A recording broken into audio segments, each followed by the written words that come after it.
The diplomatic vessel Horizon glided through space toward the massive Kelthera station. Inside the conference room, Lieutenant Commander Lisa Hayes stood at attention with the rest of the security team. She watched Ambassador Gregory Cole review his notes one more time. The man looked nervous, and he had every right to be. This was humanity's first meeting with the Kelthera Empire, a species that controlled 12 star systems and commanded respect from every civilization in this sector.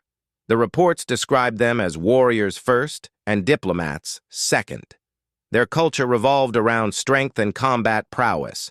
Every human representative had been briefed extensively on proper protocols and respectful behavior.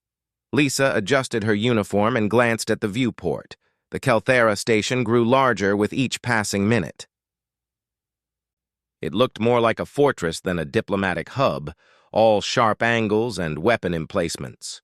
Captain Ryan Mitchell entered the room and cleared his throat. Listen up, everyone. The Kelthera value directness and strength. Don't show weakness, but don't be aggressive either. Let the ambassador do the talking. We're just here to look professional and capable. Lisa nodded along with the others.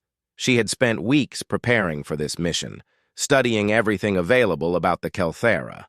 They stood 7 feet tall on average, had 4 arms, and possessed natural exoskeleton plating that made them incredibly durable. Their military had never lost a ground war. Other species either allied with them or stayed far away. The docking procedure took 20 minutes. When the airlock finally opened, Lisa filed out with the rest of the delegation. The Kelthera reception chamber was enormous, with ceilings that stretched up 30 feet. Everything was built to make visitors feel small. War Chief Draxon waited at the far end of the chamber with his retinue. He stood nearly 8 feet tall, and his forearms were crossed in what the briefings had described as a neutral stance. His exoskeleton had a deep purple hue, marked with white scars from countless battles. His eyes, large and multifaceted like an insect's, tracked the humans as they approached. Ambassador Cole stepped forward and began the formal greeting in the Kelthera language. He had practiced it for months. Draxon listened without moving, then responded in perfect English. "Your pronunciation is terrible, but your effort is noted. We will speak in your tongue for efficiency." His voice was deep and resonant, with clicking sounds between certain words. The ambassador smiled politely. "We appreciate your consideration, War Chief. Humanity seeks to establish trade relations and mutual cooperation between our peoples." Draxon made a sound that might have been laughter. "Trade. Yes. We have reviewed your civilization's capabilities. Your technology is adequate. Your ships are well designed, but there is something my advisors cannot understand." "What would that be?" Cole asked carefully. "How you have survived at all." Draxon uncrossed his upper arms and gestured toward the humans. "Your military records show you rely entirely on weapons, projectiles, energy beams, explosives. When we examined your biology, we found you have no natural defenses, no armor plating, no enhanced musculature, no venom or claws. You are soft-skinned tool users who would be helpless without your devices." Lisa felt her jaw tighten. She had expected some condescension, but Draxon's tone carried genuine confusion mixed with contempt. Ambassador Cole maintained his diplomatic smile. "Humanity has developed technology precisely because we lack natural weapons. We believe intelligence can overcome physical limitations." "Intelligence," Draxon repeated, "a convenient excuse for weakness. In our empire, a warrior proves their worth through personal combat. We respect those who can fight with their own bodies, not those who hide behind machines." He leaned forward slightly. "Tell me, Ambassador, if you removed all weapons from one of your soldiers and placed them against one of mine, how long would your soldier survive?" The chamber fell silent. Lisa could see Cole searching for a diplomatic response. Captain Mitchell's expression remained carefully neutral, but his hands had clenched into fists. We believe there are many forms of strength, Cole said finally. Combat prowess is only one measure of a civilization's capability. Then you admit your people cannot fight. Draxon stood to his full height. This presents a problem. In our culture, we cannot respect those who cannot defend themselves without tools. We cannot trade as equals with those who are inherently inferior in the most basic skill, personal combat. Lisa felt something snap inside her. She had spent 12 years in the military. Before that, she had competed in mixed martial arts tournaments across Earth. She had trained in 6 different fighting styles and taught hand-to-hand combat to hundreds of soldiers. The idea that humans couldn't fight unarmed was absurd and insulting. "War Chief," she heard herself say, stepping forward before she could think better of it. "Perhaps a demonstration would resolve your doubts." Every human in the room turned to stare at her. Ambassador Cole's eyes widened in alarm. Captain Mitchell looked like he wanted to drag her back into formation. But Draxon's attention fixed on her with sudden interest. "A demonstration?" The clicking in his voice intensified. "You propose what exactly?" Lisa's heart pounded, but she kept her voice steady. "You said you cannot respect us without proof we can fight unarmed. I volunteer to face one of your warriors in a trial. No weapons, no armor beyond natural biology. If I lose, humanity accepts whatever trade terms you offer. If I win, we negotiate as equals." The Kelthara retinue erupted in clicking sounds that the translator software interpreted as laughter. Draxon raised one of his 4 hands for silence. "You are serious?" he said, studying her with those alien eyes. "You, who stand barely 6 feet tall and possess only 2 arms, wish to face a Kelthara warrior?" "Yes." Draxon was quiet for a long moment. Then he nodded slowly. "Very well. I accept your challenge. In 3 days, you will face my champion, Korvath, in our arena. He is undefeated in 200 matches. He has killed opponents twice your size. But if you wish to prove human courage through sacrifice, that is your choice." Ambassador Cole stepped forward quickly. "War Chief, perhaps we should discuss—" "The challenge is accepted," Draxon interrupted. "It would be dishonorable to withdraw it now. Your warrior has 3 days to prepare. We will make the necessary arrangements." He gestured toward the exit. "This meeting is concluded. We will reconvene after the trial to discuss terms." The human delegation filed out in stunned silence. As soon as they were back on the horizon and the airlock sealed, Captain Mitchell grabbed Lisa's arm. "What the hell were you thinking?" he demanded. "You just volunteered for a death match." Lisa pulled her arm free gently. "I was thinking that we can't let an entire species believe we're helpless without weapons. I was thinking that someone needed to show them they're wrong." Ambassador Cole looked pale. "Lisa, I appreciate your courage, but the Kelthara are physically superior. Their champion has never lost. This is suicide." "Maybe," Lisa said. She thought about the footage she had studied of Kelthara combat, the patterns she had noticed in their fighting style. "Or maybe they've never faced someone who fights like a human. We have 3 days. I need access to all available data on Kelthara physiology and combat techniques." Ryan stared at her for a long moment, then sighed. "You're serious about this?" "Completely serious." "Then we better make sure you're as prepared as possible." He pulled out his communicator. "All senior staff, emergency meeting in 1 hour.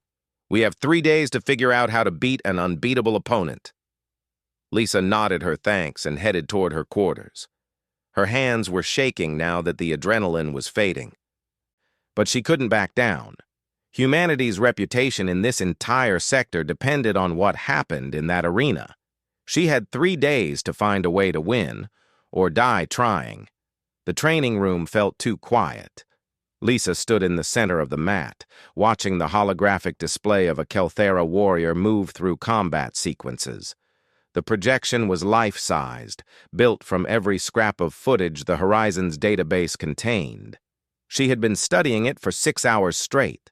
Dr. Ben Parker entered carrying a data pad and 2 cups of coffee. He handed one to Lisa without a word and stood beside her, watching the hologram execute a brutal 4-armed strike pattern. "Their reach advantage is significant," he said quietly. "Each arm is approximately 30% longer than a human arm. Their reaction time is slightly slower than ours, but not enough to matter when they can attack from 4 directions simultaneously." Lisa sipped the coffee, her eyes never leaving the projection. "What about weak points? Every living thing has vulnerabilities." Ben pulled up anatomical diagrams on his pad. "Their exoskeleton is impressive, but not uniform. The joints have softer material to allow movement. Specifically, their wrists and elbows have less protection than the rest of their arms. But breaking through even the soft sections would require tremendous force." "Not breaking through," Lisa said, stepping closer to the hologram. "Breaking." She pointed at the wrist joint. "Look at the range of motion. It bends forward and back easily, but watch when it tries to twist." The hologram demonstrated a grappling technique. Ben watched closely. "The rotation is limited, maybe 70 degrees compared to our 180. "Exactly." Lisa set down her coffee and moved into a fighting stance. "Their wrist joints are strong for direct pressure, but vulnerable to torque from specific angles. It's a design trade-off. The extra strength in one direction creates weakness in another." Ben looked skeptical.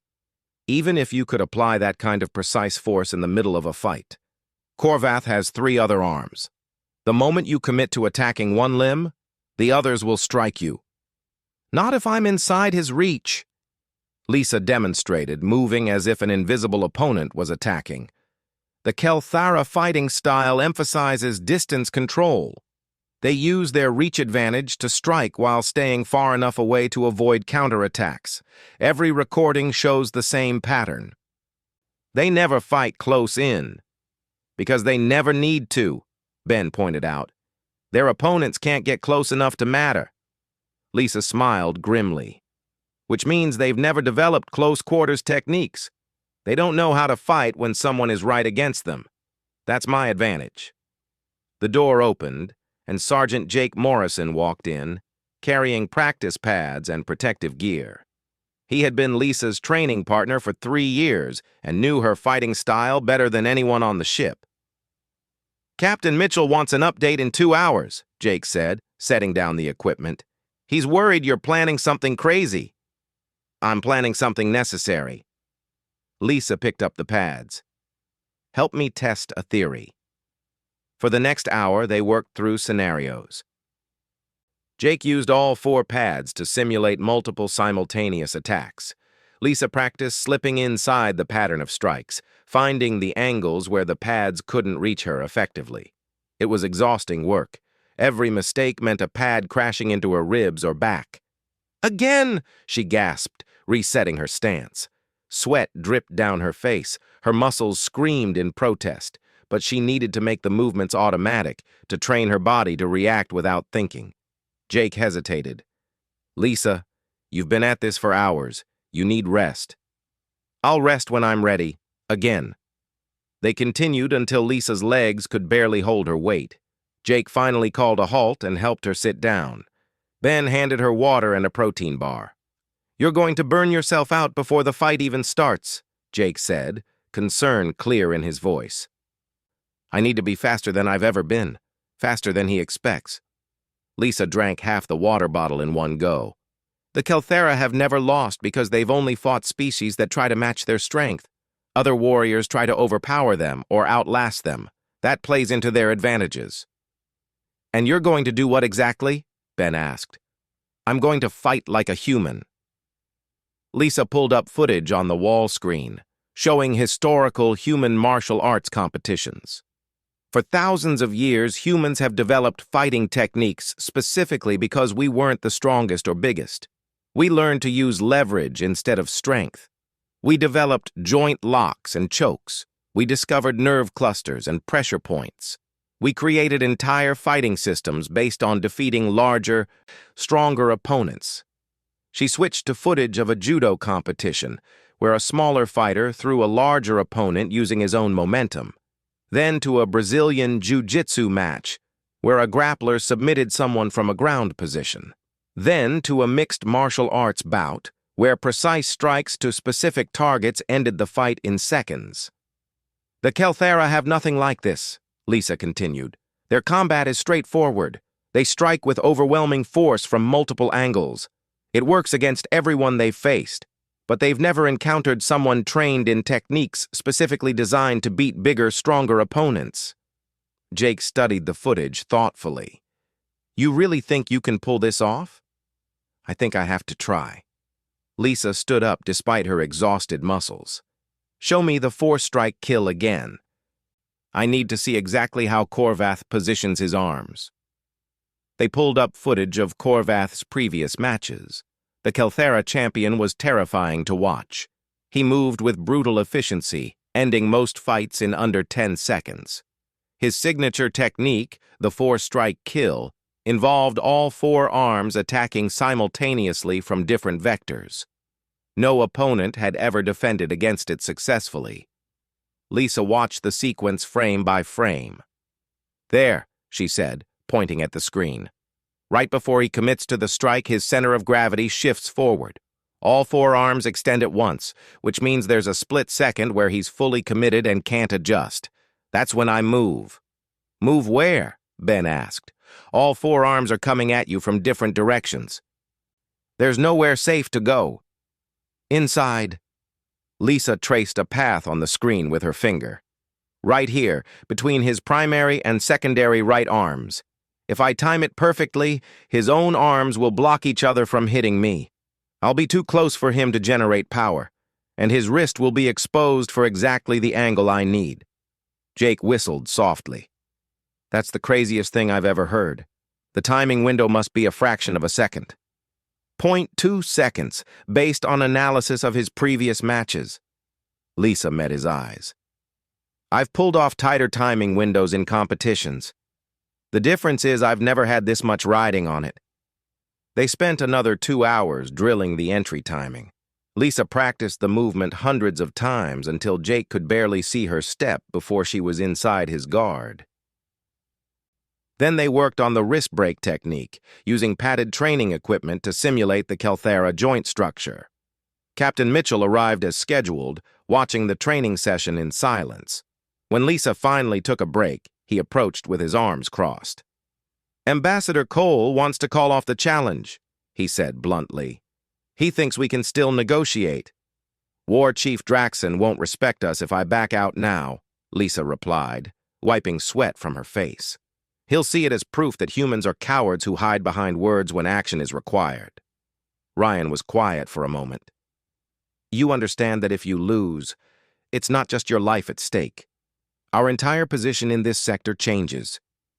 We'll be negotiating from weakness for decades. I understand. And you still think you can win? Lisa looked at the frozen image of Korvath on the screen. The Kelthera champion stood over a defeated opponent, all four arms raised in victory. He looked invincible. I think I have a chance, she said honestly. The Kelthera assume physical superiority equals combat superiority. They've never been proven wrong, but they've also never fought someone who was trained specifically to defeat stronger opponents. Humans have been the underdogs for our entire evolutionary history. We survived by being smarter, not stronger. Ryan studied her for a long moment, then nodded. All right, you have my full support. What do you need? 2 more days of training. Complete nutrition optimization. And Dr. Parker's help with one more thing. She turned to Ben. Can you map Korvath's neural structure based on the anatomical data we have? Ben looked confused. I can try, but why? Because if the wrist break doesn't end the fight immediately, I need to know where his major nerve clusters are located. I need to know exactly where to strike to temporarily disable his arms or disrupt his balance. The Kelthera have never developed defenses against nerve strikes because their exoskeleton protects most vulnerable areas. But there are always gaps. Ben's expression shifted from confusion to understanding. You're not just planning to survive the first exchange. You're planning to systematically dismantle him. I'm planning to win. Lisa picked up a water bottle. We have 48 hours. Let's make them count. Over the next 2 days, Lisa barely slept. She drilled movements until they became instinct. She studied every second of footage showing Korvath's fighting style. She memorized the locations of nerve clusters and joint vulnerabilities in Kelthera anatomy. She visualized the fight hundreds of times, preparing for every possible scenario. Jake pushed her hard in sparring sessions, attacking with multiple pads from every angle. Ben monitored her physical condition constantly, adjusting her diet and rest schedule to maximize performance. Even crew members who weren't directly involved found reasons to visit the training room, offering quiet words of encouragement. The night before the fight, Lisa sat alone in her quarters. Her body was as ready as it would ever be. Her technique was sharp. She understood the opponent and had a clear strategy, but doubt still crept into her thoughts during the quiet moments. She pulled up a photo on her personal terminal. It showed her standing on a podium, holding a championship medal from years ago. She had been younger then, fighting in competitions where losing meant disappointment, not death. But the principle was the same. Step into the arena, face the opponent, execute the technique, trust the training. Lisa turned off the terminal and lay down. Tomorrow she would either prove that humans belonged among the warrior species of the galaxy or die trying. There was no middle ground. She closed her eyes and forced herself to sleep. She would need every advantage tomorrow, and rest was just as important as training. In 48 hours, everything would change. She intended to make sure it changed in humanity's favor. The arena was larger than Lisa had expected. She stood in the preparation chamber, looking through the transparent wall at the circular platform beyond. Force fields shimmered around its edges, containing the combat space while allowing thousands of spectators to watch from the surrounding galleries. The Kelthera had turned this into a major event. Jake stood beside her, checking and rechecking the simple athletic clothing she wore. No armor, no padding, nothing but fabric that allowed complete freedom of movement. The rules were absolute. Only natural biology was permitted in the arena. You remember the plan? Jake asked quietly. Every detail. Lisa stretched her arms, feeling her muscles respond smoothly. 2 days of preparation had left her body coiled tight, ready to explode into action. Her mind was calm despite the circumstances.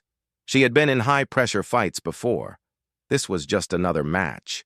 She couldn't afford to think of it as anything else. Dr. Parker appeared in the doorway.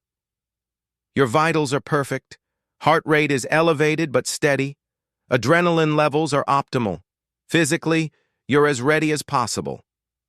Lisa nodded her thanks. Through the wall, she could see Korvath entering from the opposite side of the arena. The Kelthera champion looked even more imposing in person. 8 feet of muscle and exoskeleton, 4 arms that ended in hands large enough to crush her skull. He moved with absolute confidence, acknowledging the roaring crowd with raised arms. Captain Mitchell entered the chamber with Ambassador Cole. Both men looked tense. Last chance to back out, Cole said, though his tone suggested he knew the answer. I can attempt to negotiate alternative terms. No. Lisa kept her eyes on Korvath. This is happening. Humanity needs this. Ryan stepped closer and lowered his voice. Lisa, everyone on this ship knows what you're doing. Win or lose, you're showing more courage than most people will ever face in their lifetime. We're all proud of you. She turned to look at him. I'm not planning to lose, Captain. I know. But I needed to say it anyway. He squeezed her shoulder briefly. Go show them what a human can do. The arena doors opened with a deep grinding sound. Lisa took one last breath and walked through. The noise of the crowd hit her like a physical force. Thousands of Kelthera clicked their mandibles and stomped their feet. creating a rhythmic sound that echoed through the massive chamber. The human delegation sat in a small section near the top, 20 faces looking down at her with fear and hope mixed together. The platform was 40 feet across, covered in a textured surface that provided grip, perfect for movement. Lisa rolled her shoulders and walked to her starting position. Across from her, Korvath watched with all 4 arms hanging loose at his sides. His eyes tracked her movement with the focus of a predator. War Chief Draxon stood in the central viewing box, raising one arm for silence. The crowd quieted immediately. His voice boomed across the arena, amplified by the station's systems. "We are gathered to witness a trial of combat. The human Lisa Hayes has challenged our beliefs about her species. She claims humans can fight without weapons or tools. Our champion Korvath will test this claim. The rules are ancient and absolute. Fight until submission, unconsciousness, or death. No weapons beyond natural biology. The trial ends when one warrior cannot continue." He paused, looking down at Lisa. "Human, you may withdraw without dishonor. None will question your courage for coming this far. But know that once combat begins, there is no mercy. Korvath will not hold back." Lisa met his gaze steadily. "I understand. I don't want mercy. I want to fight." Something that might have been respect flickered in Draxon's eyes. He looked at Korvath. "Champion, do you accept this challenge?" "I accept." Korvath's voice was deeper than Draxon's, rumbling like distant thunder. "I will honor this warrior with a quick death.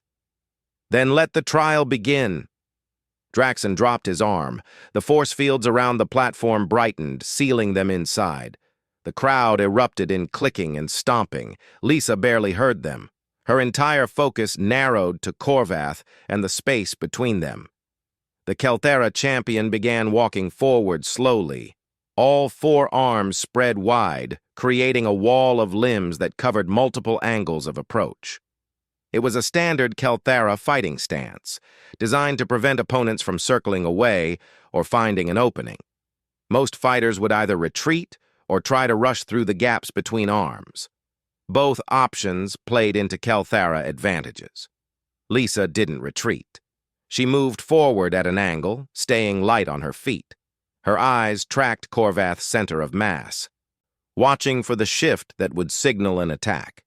Years of training had taught her to read opponents through their movement patterns. Everyone telegraphed their intentions through tiny adjustments in posture and weight distribution. Korvath's clicking increased in frequency. He was confused by her approach. Most opponents showed fear, tried to avoid him, looked for escape routes. Lisa walked toward him like she actually wanted to fight. It didn't match any pattern he had encountered before. They were 15 feet apart, then 10. The crowd noise intensified. Some Kelthara were clicking in what sounded like concern. This wasn't following the expected script. Humans were supposed to be weak and frightened. This human moved like a predator. 8 feet. Lisa could see the details of Korvath's exoskeleton now. The old scars from previous battles, the slight asymmetry in his upper right arm where some ancient injury had healed imperfectly. She cataloged every detail automatically, her mind processing information at combat speed, 6 feet. Korvath's weight shifted forward, exactly as she had predicted from studying his footage. His 4 arms drew back slightly, preparing for the 4-strike kill. He had decided to end this immediately with his signature move.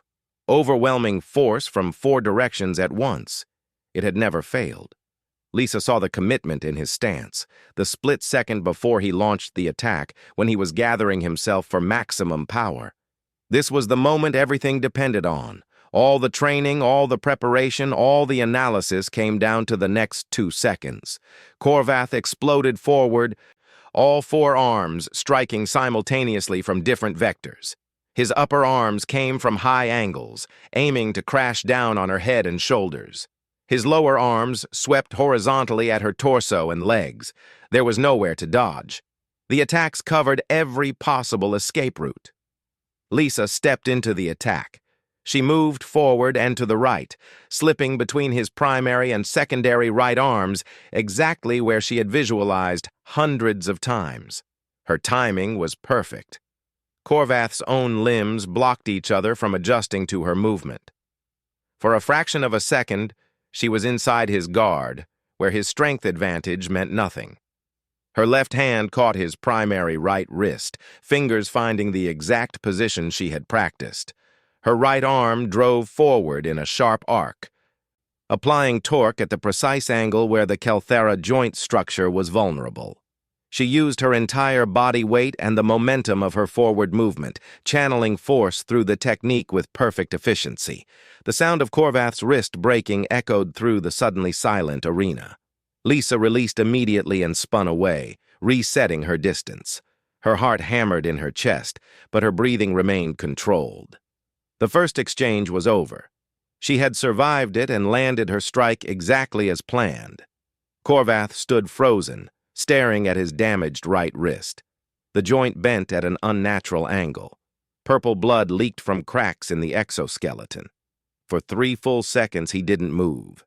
His mind couldn't process what had happened. In 200 matches, he had never been injured. No opponent had ever survived his opening attack, let alone countered it. The crowd was completely silent. Thousands of Kelthera watched in stunned disbelief. This couldn't be happening. The human was too small, too weak. The champion was invincible. Yet Korvath's wrist was clearly broken. In the human delegation section, Jake had half risen from his seat. Captain Mitchell gripped the railing with white knuckles. Ambassador Cole's mouth hung open. They had hoped Lisa might survive longer than expected. None of them had imagined she would draw first blood. War Chief Draxon leaned forward in his viewing box, all 4 arms tense. His clicking mandibles made no sound. He watched Lisa with sudden intensity, seeing her with new eyes. This human didn't move like prey. She moved like a warrior who understood combat at a fundamental level. Korvath's shock transformed into rage. He roared, a sound that vibrated through the arena floor. His 3 functional arms flexed as he prepared to attack again. The broken wrist hung useless at his side, but he still had 3 arms and massive size advantage. Many warriors had continued fighting with worse injuries. But something had changed. Korvath was no longer the undefeated champion facing an insignificant opponent. He was an injured warrior facing someone who had already proven she could hurt him. Doubt crept into his movement as he began circling. Lisa mirrored his movement, maintaining distance. Her mind raced through scenarios. The wrist break was a significant advantage, but Korvath was far from beaten. She needed to be careful now. An injured warrior was often more dangerous, fighting with desperation rather than confidence. The crowd found its voice again, clicking and stomping with new urgency. The mood had shifted from entertainment to genuine tension. This was a real fight now, with an uncertain outcome. Korvath feinted with his upper left arm, then lunged forward with his 2 lower arms reaching to grab her. Lisa sidestepped smoothly, staying just outside his range. She was faster than him. The Kelthera physiology traded speed for strength, and her smaller size allowed quicker direction changes. He attacked again, trying to overwhelm her with the 3 functional arms. Lisa used footwork she had drilled 10,000 times, staying mobile, never letting him control the distance. She looked for openings but didn't force them. Patience was crucial now. One mistake and his massive strength would end the fight. The exchanges continued, Korvath pressing forward with increasing frustration, Lisa evading and controlling space. She could see his breathing becoming labored. The broken wrist was affecting his balance more than he wanted to admit. His movement patterns were shifting, trying to compensate for the missing arm. Lisa saw her opening. Korvath overextended with his upper left arm, trying to grab her shoulder. She ducked under the grab and drove forward, striking his elbow joint with the heel of her palm. Not enough force to break it, but enough to hyperextend the ligaments. Korvath grunted in pain and pulled back. Two arms compromised now. The fight was turning in her favor. The crowd's clicking reached a fever pitch. This wasn't just an upset. This was a fundamental challenge to everything the Kelthara believed about combat and strength. Lisa reset her stance and waited. Korvath would come again. He had no choice. Retreating meant admitting defeat, and his pride wouldn't allow that. She just needed to be ready when he did. Korvath circled slowly, his breathing harsh and uneven. Purple blood dripped from his broken wrist onto the arena floor. His upper left elbow was swelling where Lisa had struck it. 2 of his 4 arms were damaged. The reality of the situation was finally sinking in through his rage and pride. Lisa maintained her distance, watching every movement. Her own breathing was controlled despite the adrenaline flooding her system. She had trained for this, visualized it hundreds of times. But actually executing the techniques in a real fight against an 8-foot alien warrior was different from any training session. Every muscle in her body was coiled tight, ready to react in an instant. The crowd had gone from shocked silence to a strange mixture of sounds. Some Kelthara still clicked in disbelief. Others had begun a rhythmic stomping that might have been respect, or might have been encouragement for their champion. Lisa couldn't tell and didn't care. Her entire world had narrowed to Korvath and the space between them.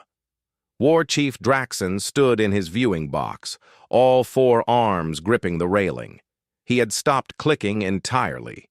His multifaceted eyes tracked every movement in the arena below. Something profound was happening here, something that challenged the foundations of Kelthara culture. A warrior species that defined itself through physical combat prowess was watching their undefeated champion struggle against a human half his size. In the human section, Ambassador Cole gripped Captain Mitchell's arm. "She's actually winning," he whispered, as if saying it too loud might break the spell. "Don't jinx it," Jake muttered, his eyes never leaving Lisa. "The fight isn't over. One solid hit from Korvath and it's done." Ryan said nothing, but his expression showed the same fear and hope that every human in the arena felt. Lisa had already done more than anyone thought possible, but more than expected wouldn't save humanity's reputation if she lost now. She needed to finish this. On the arena floor, Korvath made his decision. He couldn't win through technique or patience. His opponent was too fast, too precise. She had trained for scenarios he had never encountered. His only advantage now was his massive physical strength. If he could get his hands on her, the fight would end in seconds. He roared again and charged forward, abandoning all defensive posture. His 2 functional lower arms reached out to grab while his damaged upper left arm hung guard position despite the pain. It was a desperate move, but sometimes desperation worked where skill failed. Lisa had anticipated this. Injured warriors often became reckless. She waited until the last possible moment, then dropped low and rolled to the side. Korvath's momentum carried him forward, his grabbing hands closing on empty air.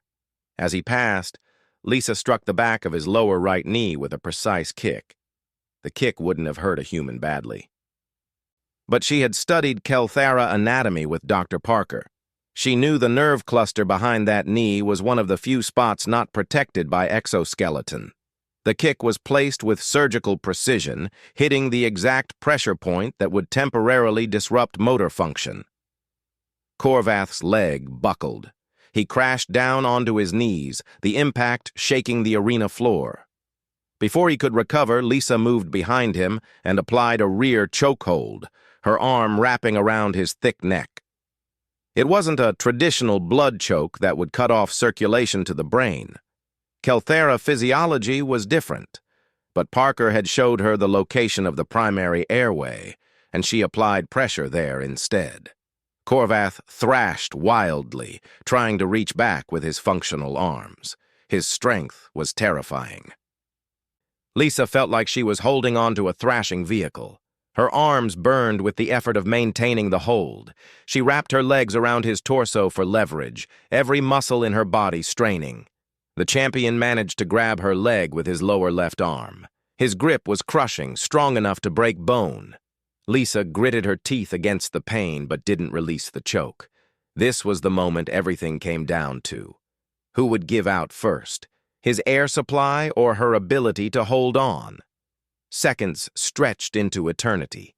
Korvath's thrashing became less coordinated. His grip on her leg loosened slightly. Lisa squeezed harder, pouring everything she had left into maintaining the hold. Her vision started to narrow from the physical strain. Her arms shook with exhaustion. The crowd noise became deafening. Some Kelthara were clicking in alarm, others in what might have been encouragement. The sound blended into a wall of noise that Lisa barely registered. There was only the hold, the pressure, the desperate struggle between two warriors who had both committed everything to this moment. Korvath tried one more time to pull her off, his movements growing sluggish. His hand fell away from her leg. His body swayed. Then, suddenly, he collapsed forward onto the arena floor. Lisa held on for 3 more seconds, making sure he was truly unconscious before releasing the hold and rolling away. She stood on shaking legs, her chest heaving. Every part of her body screamed in protest. The adrenaline that had sustained her through the fight was crashing, leaving her weak and trembling. But she stayed on her feet, forcing her body to remain upright through sheer will. Korvath lay motionless on the arena floor. His chest moved with shallow breaths, confirming he was alive but unconscious. The undefeated champion had been defeated. The impossible had happened. The arena fell silent. For a long moment, nobody moved or made a sound. Thousands of Kelthara stared at the scene before them, trying to process what they had witnessed. Their strongest warrior, their symbol of superiority, lay unconscious before a human female who barely reached his chest height. Lisa looked up at the viewing boxes, her gaze finding War Chief Draxon. The leader of the Kelthara delegation stood frozen, all 4 arms still gripping the railing. His expression was unreadable through the alien features, but his posture showed shock. Then, slowly, Draxon began to move. He crossed his upper 2 arms over his chest, then his lower 2 arms beneath them. It was the Kelthara gesture of respect, reserved for warriors who had proven themselves beyond question. He held the position for 3 full seconds, then raised all 4 arms in acknowledgement. The effect on the crowd was immediate. Following their leader's example, thousands of Kelthara began the respect gesture.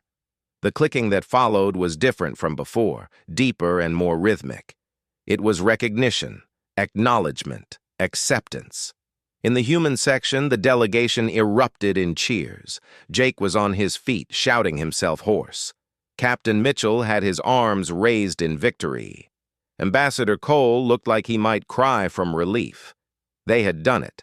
Against all odds, against an opponent who had never lost, Lisa had won. Medical personnel rushed onto the arena floor, moving to check on Korvath. Lisa wanted to collapse, to let her exhausted body rest, but she forced herself to walk over to where the Kelthara doctors were examining their champion. She needed to show respect in victory, to prove this wasn't about humiliation, but about recognition. She stood near Korvath's unconscious form and spoke loud enough for the medical team to hear. He fought with honor. He is a true warrior. I was fortunate to face such an opponent. The Kelthara doctors paused in their work, clicking softly among themselves. One of them looked up at Lisa with those strange, multifaceted eyes. You showed respect by giving him a warrior's fight. That is not forgotten. Korvath stirred, consciousness returning. His eyes opened and focused on Lisa standing above him. For a moment, confusion crossed his features. Then memory returned, and with it came the realization of defeat. Lisa extended her hand in the human gesture of respect. You are strong and skilled, she said simply. Thank you for the match. Korvath stared at her hand for a long moment. Then, slowly, he reached up with his lower left arm, the only one fully functional. His massive hand engulfed hers completely. He didn't speak, but the gesture said everything necessary. War Chief Draxon descended from the viewing box, approaching the arena with his retinue. The force fields deactivated, allowing him to step onto the platform. He stood before Lisa, towering over her, all 4 arms visible. This close, his presence was overwhelming, but Lisa had just defeated his champion. She wouldn't show fear now. "I was wrong," Draxon said, his deep voice carrying across the arena. "We were all wrong. You have proven that humans can fight without weapons or tools. More than that, you have proven that there are forms of combat we never imagined. You used knowledge and skill to overcome physical disadvantages. This is a lesson the Kelthara will not forget." Lisa nodded, too exhausted for elaborate words. "Humanity seeks only to be treated as equals. We have different strengths, but strength comes in many forms." "Equals," Draxon repeated. He performed the respect gesture again. "Yes, the negotiations will proceed on equal terms. You have earned this through combat, the only language that truly matters to my people."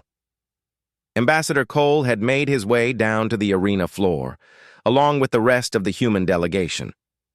He approached carefully, aware that this was a delicate diplomatic moment, but Draxon turned to him with something that might have been a smile, though the expression looked strange on Kelthara features. "Your warrior has won you respect, Ambassador. Let us discuss terms as equals discuss them, not as strong and weak." The tension that had gripped the human delegation for days finally released. They had gambled everything on a single fight, and somehow, impossibly, they had won. Not just the fight, but recognition, respect, and a place in this sector of space.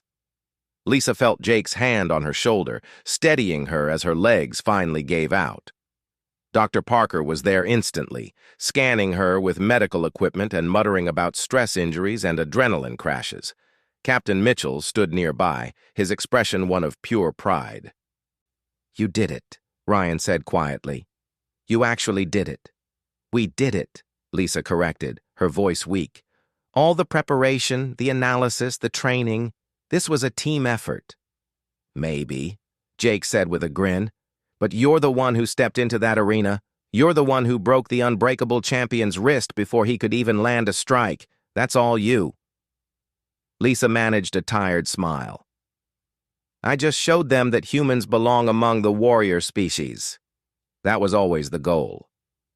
As the medical team helped her toward the exit, Lisa looked back one last time at the arena. Korvath was being helped to his feet by his fellow Kelthara, his damaged arms carefully supported. He looked in her direction and performed a one-armed version of the respect gesture. She returned it, human style, with a simple nod. They had been opponents for a few minutes, but warriors recognized warriors across any species boundary. The fight was over. The real work of building understanding between their peoples was just beginning. But at least now, they would start as equals. 3 months had passed since the trial in the arena. Lisa stood in the observation deck of the horizon, watching the Kelthara station grow smaller as the ship prepared to jump to hyperspace. The mission had been extended far beyond its original schedule, but the results had been worth every extra day. Dr. Parker joined her at the viewport, carrying 2 cups of coffee in what had become their routine. "Thinking about how much has changed?" he asked, handing her one of the cups. "Hard not to," Lisa replied. "When we arrived, the Kelthara thought we were weak tool users who couldn't survive a real fight. Now we're training their warriors in human combat techniques." It was true. The past 3 months had transformed the relationship between humans and Kelthara in ways nobody had predicted. What started as a desperate gamble to prove human capability had evolved into genuine mutual respect and cultural exchange. The day after the fight, War Chief Draxon had approached Ambassador Cole with an unusual request. He wanted to understand how Lisa had defeated Korvath, not just the physical techniques, but the philosophy behind human martial arts. The concept of using skill and knowledge to overcome physical disadvantages fascinated him. Lisa had spent weeks giving demonstrations and explanations to groups of Kelthara warriors. At first, they approached it with skepticism. Their culture had relied on strength and natural advantages for thousands of years. The idea that technique could matter more than physical power challenged their fundamental beliefs, but Draxon insisted they learn with open minds. He had witnessed the truth firsthand. A human half Korvath's size had defeated their champion through superior technique and strategy. If the Kelthara wanted to truly understand combat, they needed to understand what humans could teach them. The breakthrough came during a demonstration when Lisa showed a Kelthara warrior how to use leverage to throw an opponent larger than himself. The warrior had been skeptical until he successfully threw his training partner, someone 50 pounds heavier. The look of shock and wonder on his face had been worth all the explanations. After that, enthusiasm spread through the Kelthara military. They began requesting more instructors, more demonstrations, more information about human martial arts systems. Captain Mitchell arranged for additional personnel from Earth, combat instructors trained in various fighting styles. The cultural exchange expanded rapidly. "I heard they're building a training facility specifically for human martial arts instruction," Parker said, sipping his coffee. "Draxon wants it to become a permanent institution." Lisa nodded. "They're calling it the Hall of Alternative Techniques. Very diplomatic way of saying things we never thought of before." She thought about the training sessions over the past months. Teaching Kelthara warriors had been challenging but rewarding. They learned quickly once they accepted that their previous assumptions were wrong. Their forearms actually gave them interesting advantages in grappling if they applied technique correctly. Some had taken to judo with surprising enthusiasm. The most satisfying moment had been 2 weeks ago when Korvath himself asked Lisa for private instruction. His wrist had healed, though it would never be quite as strong as before. He wanted to understand exactly how she had defeated him, not from wounded pride, but from genuine curiosity. They had spent hours together working through techniques and principles. Korvath proved to be a dedicated student. He understood combat at an instinctive level, and once he grasped the concepts behind human martial arts, he adapted them to Kelthara physiology with creative insights. "You made a friend there," Parker observed, following her thoughts. "I saw you training with him yesterday. He actually smiled when you showed him that joint lock variation." "Korvath is a good warrior," Lisa said. "He just needed to learn that being the best means constantly learning new things. Once his ego recovered from the loss, he became hungry for knowledge." The door opened and Captain Mitchell entered, followed by Ambassador Cole. Both men looked pleased. "We just got confirmation from Earth Command," Ryan announced. "Your promotion came through." "Congratulations, Commander Hayes." Lisa turned from the viewport, genuinely surprised. "I didn't expect that." "Are you kidding?" Cole laughed. "You single-handedly secured humanity's position in this entire sector. Every species within 20 light-years knows about the fight. Our reputation has been completely transformed. We're not the soft tool users anymore. We're the species that defeated the Kelthara champion through skill and knowledge." Ryan pulled out a small box and handed it to Lisa. Inside were the rank insignia of a full commander. "You earned this several times over. The promotion is effective immediately." Lisa accepted the insignia with a mixture of pride and humility. "I just did what needed to be done." "You did more than that," Cole said seriously. "You opened a door between our species and the Kelthara that nobody thought possible.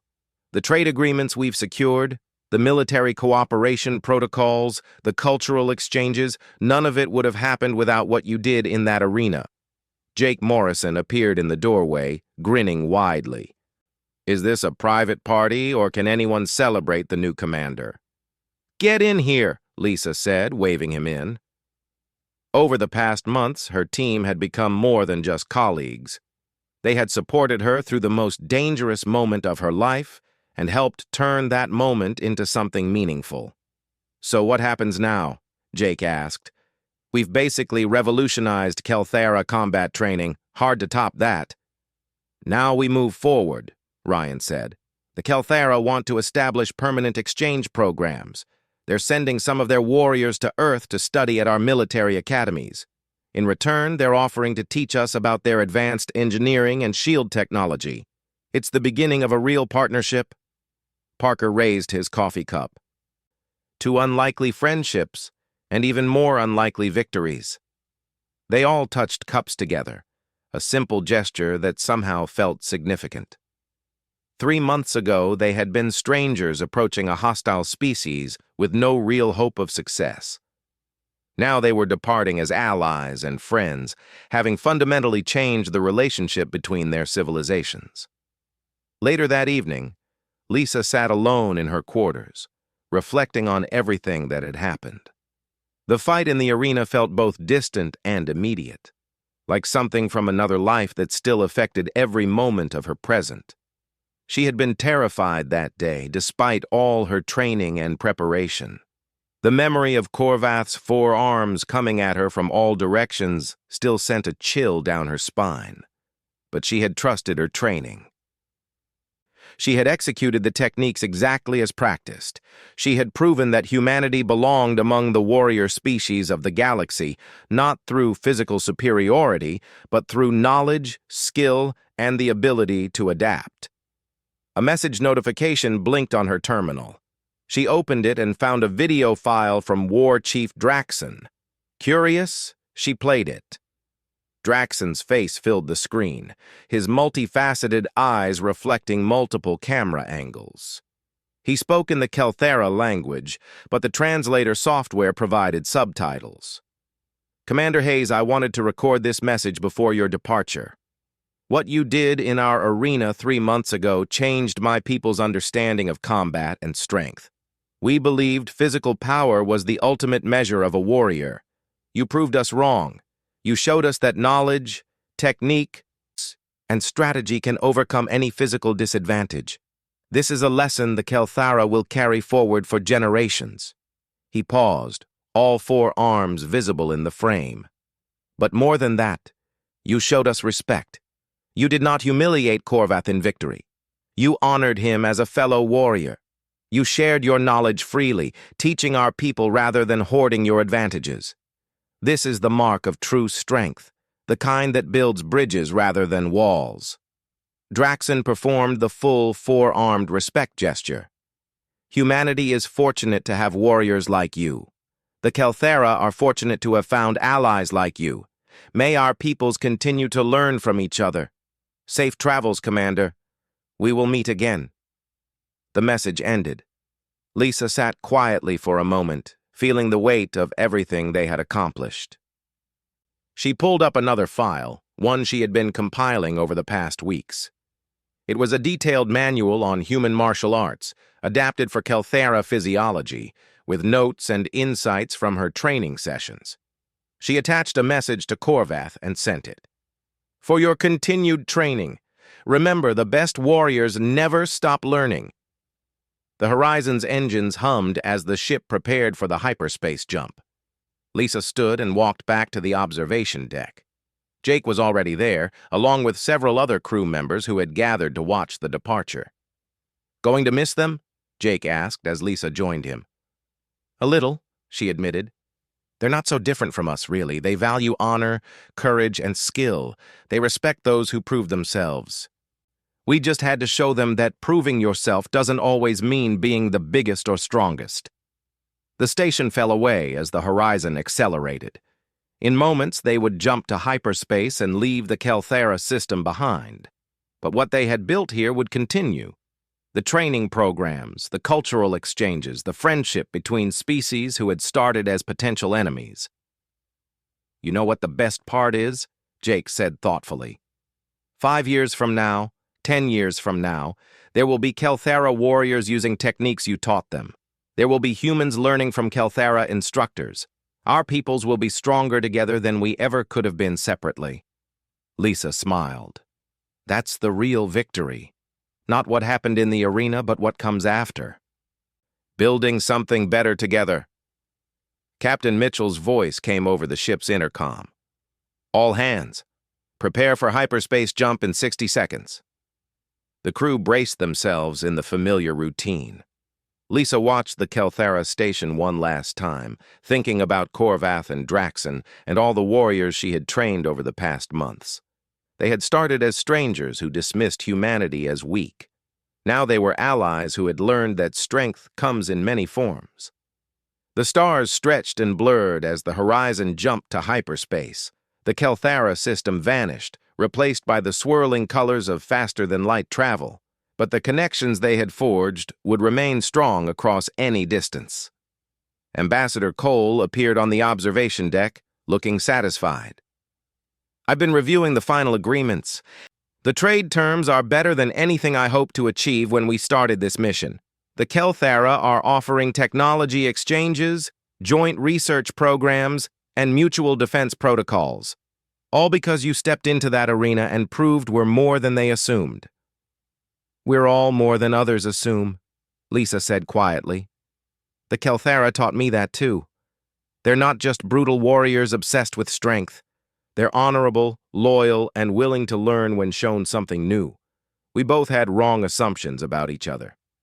And now we both know better, Cole agreed. That's what good diplomacy achieves eventually. You just accelerated the process by a few decades with one incredible fight. The observation deck slowly emptied as crew members returned to their duties. Lisa remained, watching the colors of hyperspace flow past.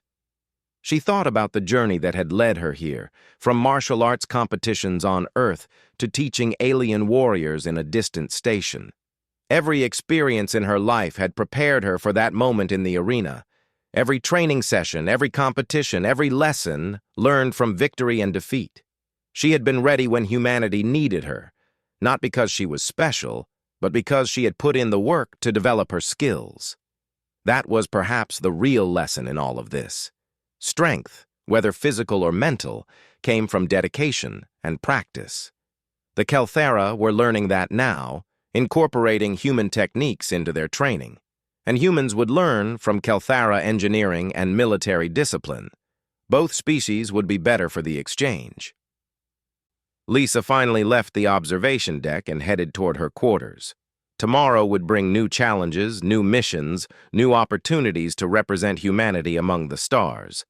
But tonight, she could rest, knowing that she had helped build something meaningful. In the arena 3 months ago, she had fought for humanity's reputation. But she had won something more valuable than respect. She had won understanding, friendship, and the beginning of a partnership that would benefit both species for generations to come. The aliens had claimed humans couldn't fight unarmed. She had proven them wrong in the most direct way possible. But more importantly, she had shown them that being wrong wasn't weakness. Learning from mistakes, adapting to new information, growing beyond old assumptions, that was the real strength. As she lay down to sleep, Lisa smiled to herself. Somewhere in the Kelthara system, warriors were training in techniques she had taught them. Somewhere on Earth, instructors were preparing to teach Kelthara students. The galaxy was a little smaller, a little more connected, because two species had learned to see past their assumptions. She had snapped the champion's wrist before he could strike, but that wasn't the end of the story. It was just the beginning of something much bigger, something that would outlast any single fight or moment of glory. It was the beginning of understanding,